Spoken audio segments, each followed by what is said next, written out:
We're back. This is the Javelina Jundred, presented by Hoka and the Feed on the Mountain Outpost YouTube channel. Chris Warden. Leah Yingling. And our next guest is somebody who I actually wasn't quite sure, and that's why I asked before we came in the air, is this your first time at Javelina Jundred? And indeed it is, but you're no stranger to high-level racing and pretty much every other run out there. So first of all, welcome to the desert, Erin Clark, and thanks for joining us here on the pre-show. Yeah, thanks for having me. I'm glad to be here and excited for tomorrow. So, Erin, it's been a while since you've lined up at 100 miles. What's got you coming to Javelina this year? Yeah, I wanted to get kind of my golden ticket hunt started early this year. Figured it might take a couple tries. It's just so stacked. And yeah, I wanted to put in another fall race after having kind of a tough day at CCC. So this just seemed like an awesome opportunity. I love flatter, faster racing, so it really spoke to, I feel like, what my skill set is. Well, you've done pretty much everything out there, and so it's almost like this is uncharted territory for you to come out to Javelina. What are your first impressions of this race, just in terms of the setup, the atmosphere, the vibe, and for you and your crew, what was your first impression?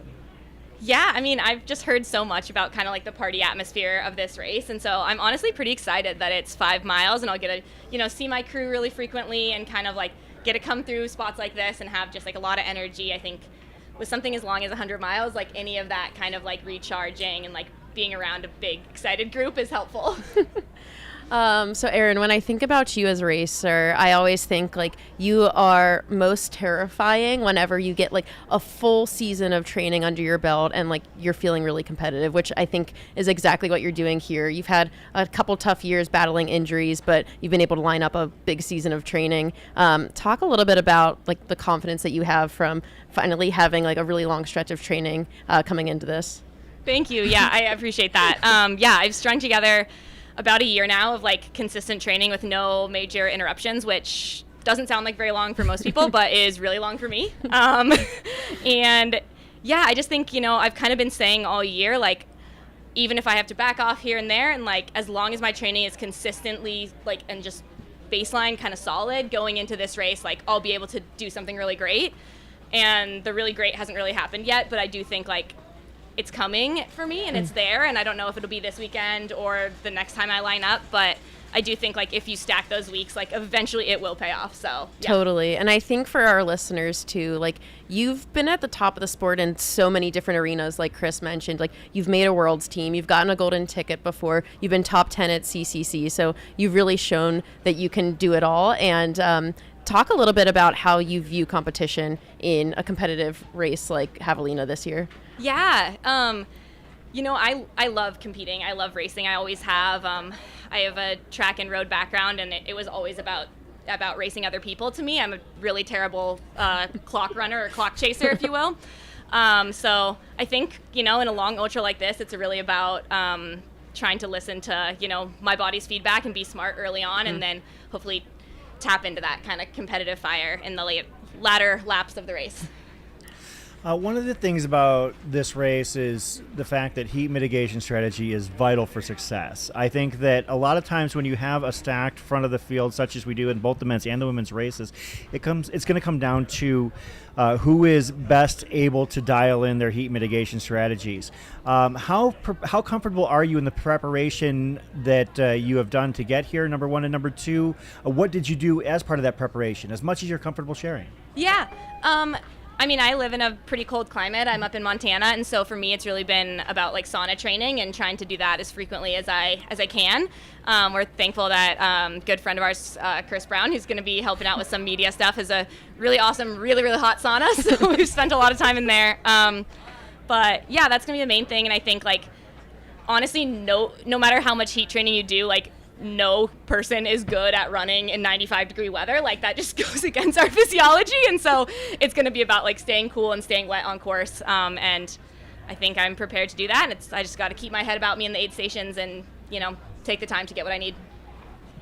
Can you talk a little bit about your crew that's going to be out there supporting you, crew dynamics, things you like to get from crew, things you kind of want them to shut up about and let you do your thing? Who will be supporting you? Yeah.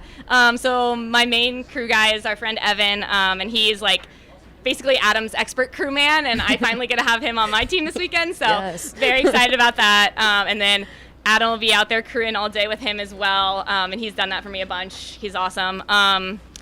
Yeah, and then he's going to pace the 6th lap for me, and then Chris Brown will be coming and pacing the final lap. I think I just said 6th. Hopefully there's no 6th lap. I mean the 4th lap for Adam, the 5th lap for Chris. The victory lap, Erin. 6th lap would be rough. Yeah, so I'm psyched to have that team behind me. I know like they're going to be looking out for me. And yeah, I tend to not like a lot of feedback about where I am until like the second half of the race when I know kind of how things are shaking out, and then I can start to make decisions based on what people around me are doing. Early on, I kind of like to make decisions just based on how I'm doing.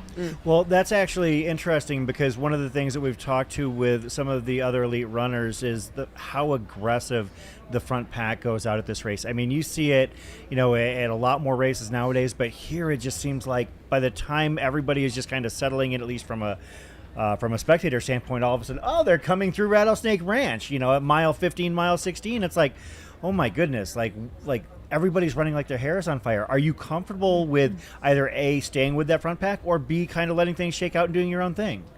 Yeah, I mean, I think I'm focused on like my own race and like kind of the feel I want to have and sort of the splits I want to hit for the first couple laps especially. And so I think wherever that puts me, it would be great if it was with that front pack, and if it's a bit off of that, like I think I need to be okay with that. And just for me, it's like about trusting that like this is the race that I feel that I can run, and I'm hoping and thinking that will be good enough for a golden ticket, or at least to compete for one, to put me in the mix. And I don't think, insisting I go with the front pack right away will cause me to have a better race. Like what I can do is what I can do, regardless of what anyone else is doing.